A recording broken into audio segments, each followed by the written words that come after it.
politics. So review is required, like for entire India, because we have seen the Bangladesh refugee thing and all those things. That Bengal ki Khadi is the sensitive area has become so big as a refugee.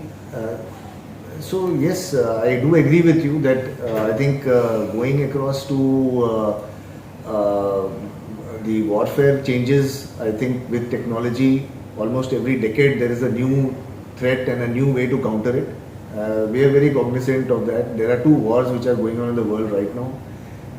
Very close examination of the ways that the defense and the offense is happening is being studied, and I think the right lessons will be taken by the concerned agencies, whose job is it to actually study them, examine them in detail, as well as do the material procurements which are required to do that. So this is an ongoing activity and happens in every security agency, not just the Navy or the armed forces, also the police and CISF and etc.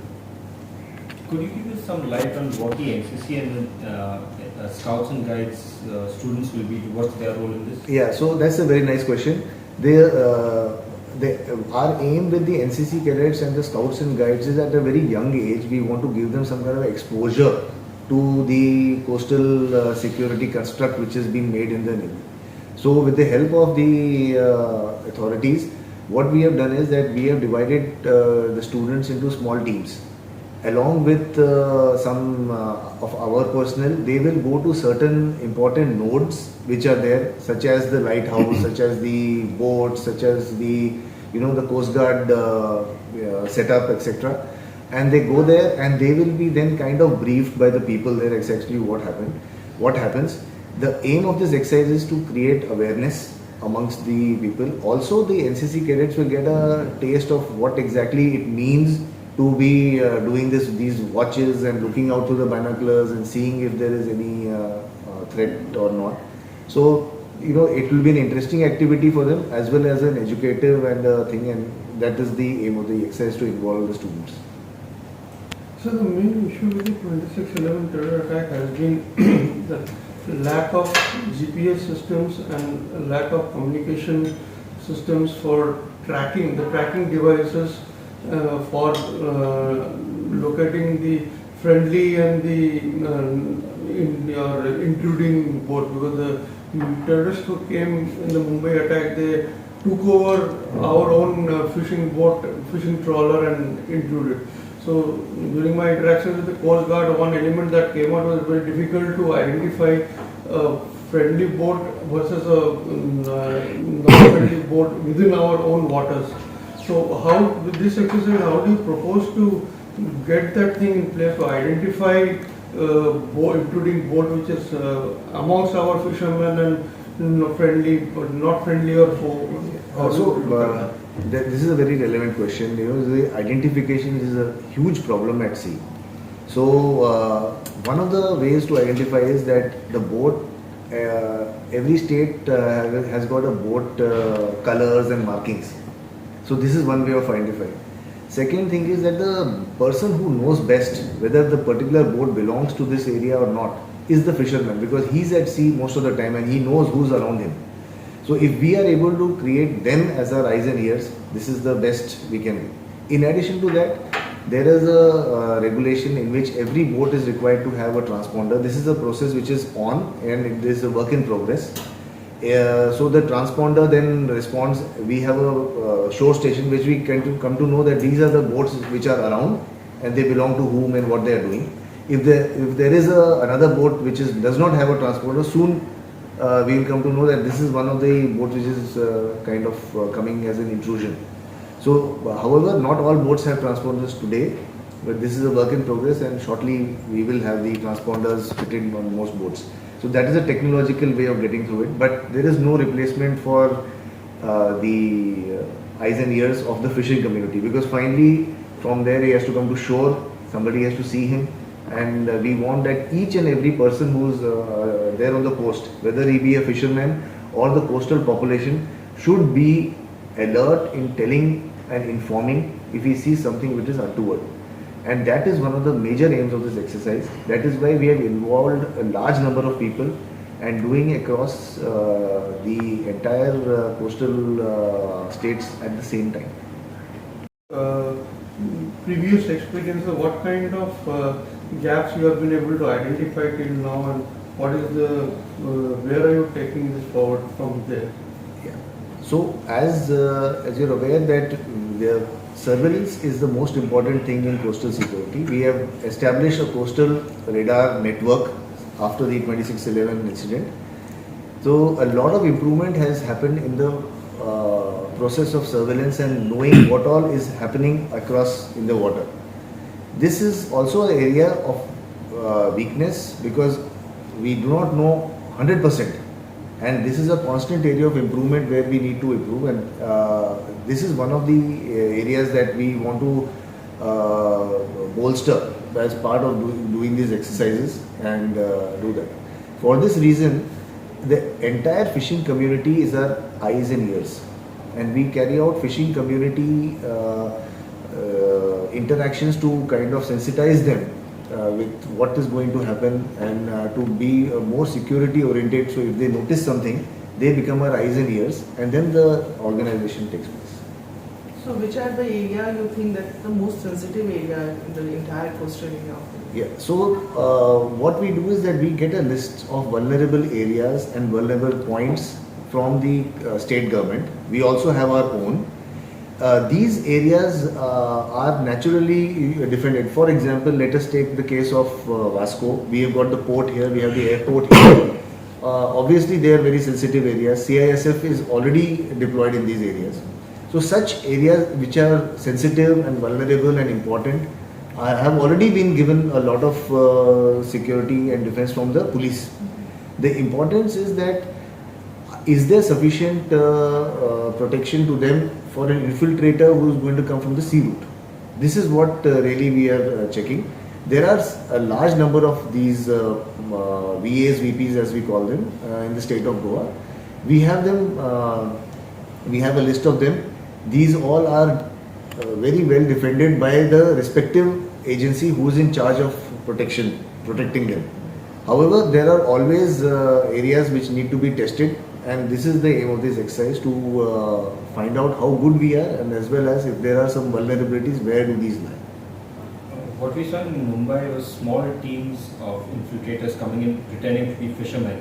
What's the red team size today? So that's an operational question, and I don't want to disclose that. However, it is very realistic. The red team is also very realistic to a real life situation, and they have also been briefed and given some intelligence so that they know exactly what the blue side is going to do, so that they are able to infiltrate. So, and of course, when they do that, they make a report to us that we have infiltrated in so and so position, and then we come to know that how they have infiltrated, and that will be a part of the debrief. Do you also see that the threats are evolving since 2611? So that's an excellent question, and as you know that one of the big evolving threat is the threat of drones, which is also something which we are likely to exercise as part of this exercise Sea Vigil. However, the actual drones which are capable of causing great damage, which we are seeing in the world today, we are not going to simulate those. We have smaller drones which we are going to simulate. Our basic intention is to find out whether the community is alive to seeing an unnatural object or unfamiliar object and makes a report, because that is the start point of the defense or security apparatus. So actually we all gathered here to give you a small brief on the exercise Sea Vigil. Right?